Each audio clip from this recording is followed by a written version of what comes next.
चलिए ध्यान दीजिए, Aditya Ojha please sit down, take a seat. देखिए, इसको आज हम देखेंगे difference between molecularity and order of reaction. तो यहाँ पे क्या करिए, आप 2 कॉलम बना लीजिए, है ना। एक तरफ आप क्या लिख लीजिएगा, मॉलिक्यूलरिटी ऑफ रिएक्शन, और एक साइड लिख लीजिए order of reaction.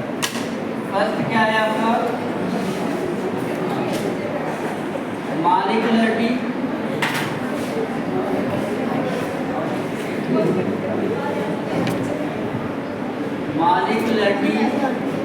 Of reaction, molecularity of reaction. एक साइड इसको लिख लेंगे और एक साइड क्या लिखेंगे, ऑर्डर ऑफ रिएक्शन।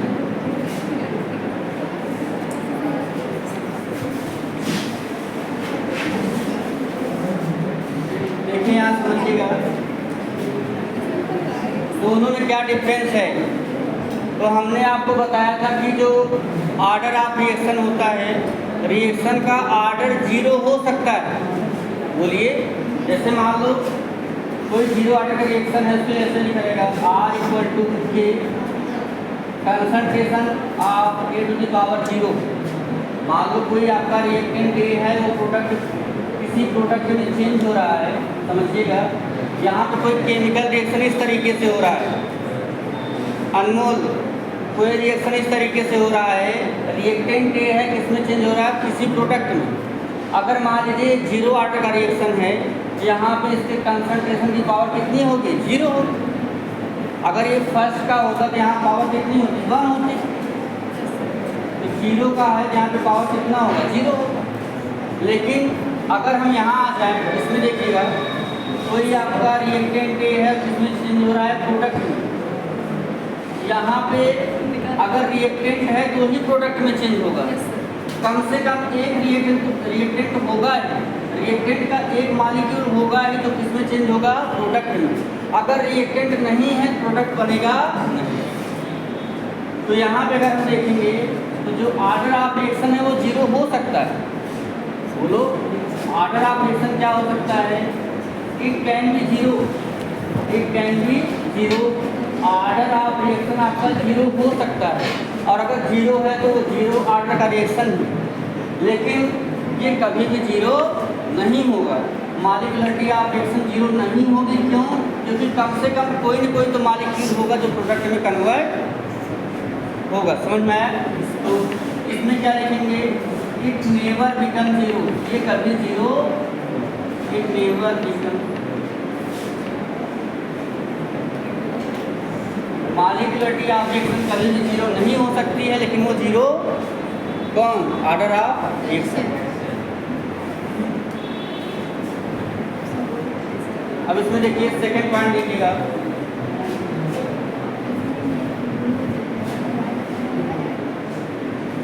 जो आपका मॉलिक्यूलरिटी ऑफ रिएक्शन है, ये थ्योरेटिकल कॉन्सेप्ट। कैसा कॉन्सेप्ट है, थ्योरेटिकल। कैसे थ्योरेटिकल, आप बता देते हो कि यहाँ पे रिएक्टेंट का A मोल है और रिएक्टेंट B का, इसका A मोल है, इसका कितना है, B मोल, और दोनों रिएक्टेंट क्या बना रहे हैं, C का C मोल और D का D मोल। इसमें केवल मोल ही बताने होते, कौन कौन क्या कर रहे हैं, पार्टिसिपेट कर रहे हैं। ये थियरी, आप इसको थ्योरेटिकल बता सकते हो कि कितने कितने मोल पार्टिसिपेट कर रहे हैं। बोलिए, तो आपका जो है ये, और इसमें आ जाइए ऑर्डर ऑफ रिएक्शन में। आपने देखा था कि यहाँ पे कैसे हमने रिएक्शन लिखा था, रिएक्टेंट ए का नंबर ऑफ मोल्स A हैं, B के आपके रिएक्टेंट B के B मोल हैं, और ये क्या बना रहे हैं, C के C मोल और D के। बोलिए, इसके लिए हमने लिखा था रेट ऑफ रिएक्शन। हमने आपको बताया था rate of reaction is directly proportional to concentration of A into concentration of B। यहाँ पे हमने इसकी पावर x लिखा था, इसकी पावर क्या लिखा था, y। याद आ रहा है? मतलब ये जो x और y हैं, पावर में जो x और y हैं वो A और B के इक्वल हो भी सकते हैं और नहीं भी हो सकते हैं, क्योंकि ये एक्सपेरिमेंटल है। क्या है, ये एक्सपेरिमेंटल है। इनकी क्वांटिटी को कभी बढ़ा भी सकते हैं और घटा भी सकते हैं। तो अगर मान लो रिएक्टेंट का कंसंट्रेशन चेंज हुआ, समझिए रिएक्टेंट का कंसंट्रेशन अगर चेंज हो रहा है, जैसे देखो रिएक्टेंट, अब यहाँ पे इसको ऐसे लिख सकते हैं R equal to K concentration of A to the power X and B to the power Y। अगर मान लो इनके कंसंट्रेशन में कोई चेंज होगा तो जो आपका ये K है उसमें भी क्या होगा, चेंज। क्योंकि हम ऐसे लिखते हैं K इक्वल टू, इसको नीचे ले आएंगे तो रेट अपान क्या होगा, concentration A to the power X concentration B to the power Y। बोलिए, इसको नीचे ले आएंगे तो अगर मान लो कंसंट्रेशन में चेंज होगा तो रेट कांस्टेंट में या ऑर्डर ऑफ रिएक्शन में भी क्या होगा, चेंज होगा। बोलिए, अगर इन सब में चेंज होगा, जिसमें भी चेंज, तो जो रेट कांस्टेंट है, रेट कांस्टेंट कंसंट्रेशन पे भी डिपेंड करता है और टेम्परेचर पे भी डिपेंड करता है। लेकिन मॉलिक्यूलरिटी ऑफ रिएक्शन ये टेम्परेचर और कंसंट्रेशन पे डिपेंड नहीं करता। कौन? Molecularity of reaction. तो एक चीज़ हमने देखा कि ये आपका थ्योरेटिकल कॉन्सेप्ट, ये कैसा कॉन्सेप्ट है, थ्योरेटिकल कॉन्सेप्ट है, और ये कैसा है, एक्सपेरिमेंटल कॉन्सेप्ट है। फिर समझिएगा, ये एक्सपेरिमेंट से इसका रिलेट आया हुआ है, ये एक्सपेरिमेंटल कॉन्सेप्ट है और एक ऐसा कॉन्सेप्ट होता है थ्योरेटिकल। लिखेंगे इसमें इट इज थ्योरेटिकल कॉन्सेप्ट। ये कैसा कॉन्सेप्ट है, थ्योरेटिकल कॉन्सेप्ट। और ये कैसा है, एक्सपेरिमेंटल। कैसा है, एक्सपेरिमेंटल। इसमें क्या लिखेंगे, it is experimental, it is experimental concept. ये कैसा है, एक्सपेरिमेंटल कॉन्सेप्ट है और ये कैसा है, थ्योरेटिकल कॉन्सेप्ट है। आगे समझिए, थर्ड पॉइंट। अच्छा, ये किसके इक्वल होता है, molecularity of reaction. Molecularity of reaction is equal to the molecularity of reaction is equal to the number of reactant molecules participating in chemical reaction. कितने मॉलिक्यूल पार्टिसिपेट, जैसे मान लो केवल 1 मॉलिक्यूल पार्टिसिपेट किया, उसको बोलेंगे यूनिमॉलिक्यूलर रिएक्शन। क्या बोलते हैं, जैसे आपने देखा, देखिए आपने क्या देखा, NH3 किसमें डिकम्पोज हो रहा था, या आपको एक मैंने बताया था, NH4 NO2 अमोनियम नाइट्रेट। याद है कि नहीं, अमोनियम नाइट्रेट किसमें ब्रेक हो रहा था, यहाँ पे नाइट्रोजन के 2 एटम है, ये क्या बना रहे थे, N2, और हाइड्रोजन और ऑक्सीजन ये आपका काम कर रहे थे वाटर। यहाँ पे जो ये रिएक्शन है, ये यहाँ पे जो रिएक्टेंट का केवल एक मॉलिक्यूल, सिंगल मॉलिक्यूल है जो N2 और H2 में ब्रेक हो रहा था, एक ही मॉलिक्यूल है, इसलिए इसको बोलेंगे क्या, यूनिमॉलिक्यूलर रिएक्शन। बोलिए, अकेला हो तो यूनिमॉलिक्यूलर रिएक्शन। जैसे अभी आपने देखा था decomposition of NH3 on platinum surface, ammonia कैसे ब्रेक होती है, N2 + 3H2। यहाँ पे कितने मॉलिक्यूल इसके ब्रेक हो रहे हैं, 2 मॉलिक्यूल, इसलिए इसको क्या बोलेंगे, इसको हम बोलेंगे बाईमॉलिक्यूलर रिएक्शन। बोलिए, कैसा रिएक्शन है, बाईमॉलिक्यूलर। मतलब जो मॉलिक्यूलरिटी ऑफ रिएक्शन है ये किसके इक्वल होता है, कितने नंबर ऑफ मॉलिक्यूल्स पार्टिसिपेट कर रहे हैं उस पर डिपेंड करता है। बोलो, तो molecularity of reaction is equal to the number of molecules participating in chemical reaction. जितने नंबर ऑफ मॉलिक्यूल पार्टिसिपेट करेंगे, पार्टिसिपेट करने का मतलब उनमें कोलिजन हो, क्योंकि कोलिजन होगा तभी किस में कन्वर्ट होगा, प्रोडक्ट में। रिएक्टेंट मॉलिक्यूल में कोलिजन होता है तभी वो किस में चेंज होते हैं, प्रोडक्ट में। तो ये जो आपका मॉलिक्यूलरिटी ऑफ रिएक्शन है ये किस पे डिपेंड करता है, बोलिए, number of molecules participating in chemical. समझ में आया? तो देखिएगा, थर्ड पॉइंट लिखेंगे आप, मॉलिक्यूलरिटी ऑफ रिएक्शन। ऐसे लिखिए डायरेक्टली, आप लिखिए, it is equal to number of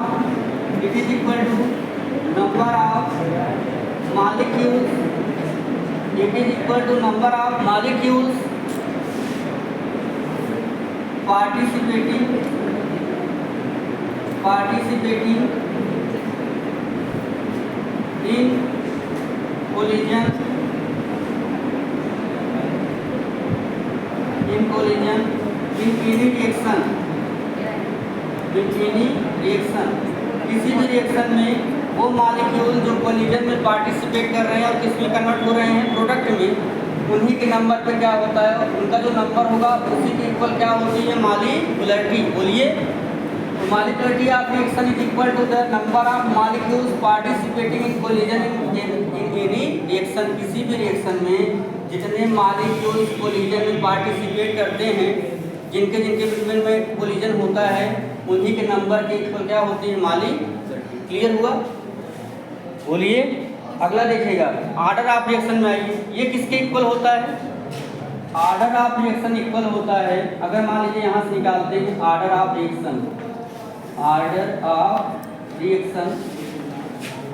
reaction किसके इक्वल होता है?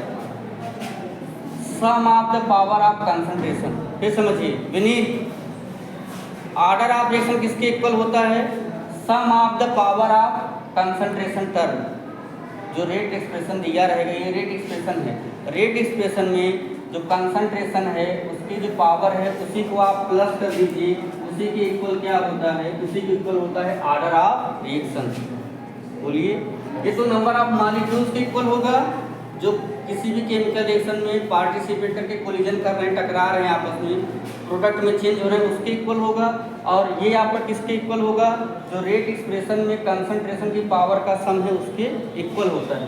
तो इसको कैसे लिख सकते हैं, देखिएगा यहाँ पे थर्ड पॉइंट,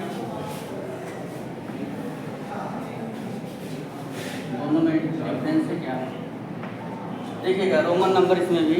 तो it is equal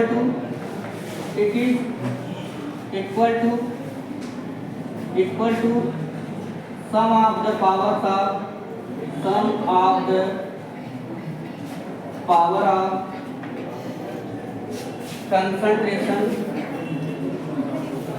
concentration in any rate expression किसी भी रेट एक्सप्रेशन में जो आपका, जैसे मान लीजिए ये रेट एक्सप्रेशन है R equal to K into concentration of e to the power x and b to the power y। तो इसमें अगर मान लीजिए आप लिखते हैं order of reaction equal to क्या होगा, x प्लस, इसका एक एग्जाम्पल भी हो गया। तो ये आपका कोई रेट एक्सप्रेशन दिया गया है, उसका आर्डर ऑफ रिएक्शन क्या होगा, कंसंट्रेशन जो टर्म है उनके पावर के सम के क्या होगा, इक्वल होगा। क्लियर हो गया? अच्छा, अगला देखिए पॉइंट 4, कंसंट्रेशन चेंज हो। जैसे मान लीजिए मैंने बताया आपने लिया NH4 क्या, NO2। अब इसको आप 1 ग्राम लीजिए, 2 ग्राम लीजिए, 4 ग्राम लीजिए, ये डिकम्पोज होकर के केवल क्या बनेगा, N2 और +2 यही बनेगा। समझ में आ रहा है कि नहीं? अब आप इसको कंसंट्रेशन बढ़ाइए या कम करिए, इससे मॉलिक्यूलरिटी, क्योंकि आप बढ़ाएंगे किसको, आप तो केवल इसी को बढ़ाएंगे ना, आप NH4 NO2 को बढ़ाएंगे ना, तो नंबर आप इसकी जो मॉलिक्यूल, इसका केवल सिंगल ही मॉलिक्यूल होगा जो बार बार किसमें ब्रेक हो रहा होगा, नाइट्रोजन गैस में और वाटर में। बोलो, मतलब कंसंट्रेशन के चेंज होने पर मॉलिक्यूलरिटी ऑफ रिएक्शन में कोई चेंज नहीं आता। तो देखिएगा there is no effect on molecularity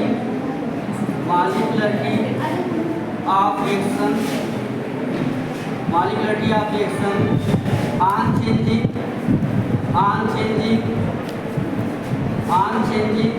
concentration and temperature।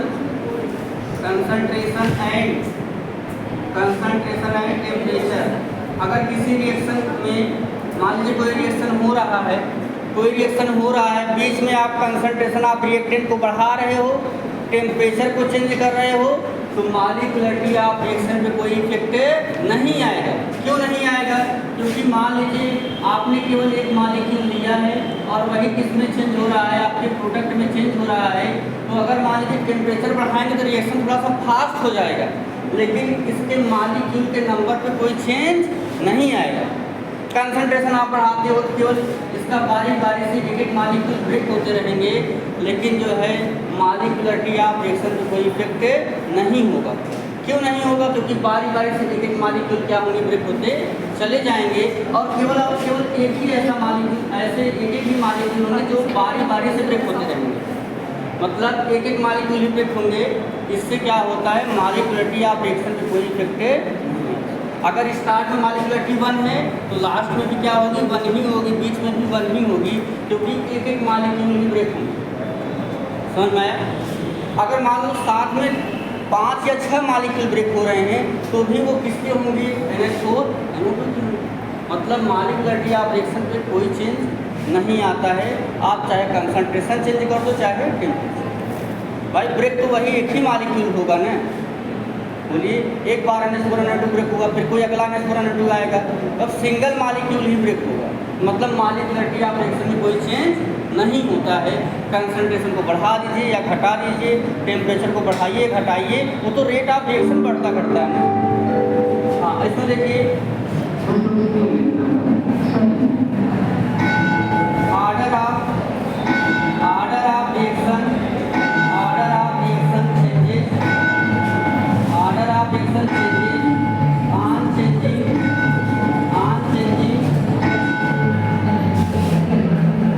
concentration and temperature, concentration and temperature। यहाँ ध्यान दीजिए। अगला पॉइंट है लास्ट वाला, always integral value, integral value। ये हमेशा क्या होती है, इंटीग्रल वैल्यू। ध्यान दो कि यहाँ सुबह रात शाम को जाएगी, पहले यहाँ it is always integral value. ये हमेशा इंटीग्रल वैल्यू होती है, माने 1 2 3 4 5 ऐसा कुछ होगा। कहने का मतलब ये है कि 1 2 3 4 5 ऐसे हो सकती है, ये कभी भी फ्रैक्शनल नहीं होगी। कौन? क्योंकि कम से कम एक मॉलिक्यूल पार्टिसिपेट करेगा, या 2 मॉलिक्यूल करेंगे, या 3 मॉलिक्यूल करेंगे, ये कभी भी फ्रैक्शनल नहीं होगा। तो इसमें लिख सकते हैं इट नेवर बिकम फ्रैक्शनल। ये कभी भी नहीं, it becomes fractional, it becomes fractional. ये फ्रैक्शनल हो सकता है। बोलिए, ये फ्रैक्शनल हो सकता है क्योंकि कंसंट्रेशन के पावर देखिए, जैसे मान लो यहाँ पे है, इसके पावर 1/2 भी हो सकता है, 3/4 भी हो सकता है। ये अंकित, इसके पावर 1/2 1/4 1/5 कुछ भी हो सकता है। मतलब ऑर्डर ऑफ रिएक्शन फ्रैक्शनल हो सकता है, लेकिन रेट ऑफ ये जो मॉलिक्यूलरिटी ऑफ रिएक्शन है ये कभी भी फ्रैक्शनल नहीं होगा, क्योंकि कम से कम एक मॉलिक्यूल, 2 मॉलिक्यूल, 3 मॉलिक्यूल ऐसे ही मॉलिक्यूल पार्टिसिपेट करते हैं। ये फ्रैक्शनल नहीं होगा, लेकिन वो फ्रैक्शनल हो सकता है। क्लियर हो गया? चलिए नेक्स्ट हम आपको बताएंगे वही zero order reaction, integrated order of reaction, मतलब वो integrated rate law of zero order reaction and first order reaction. अगला टॉपिक हमारा है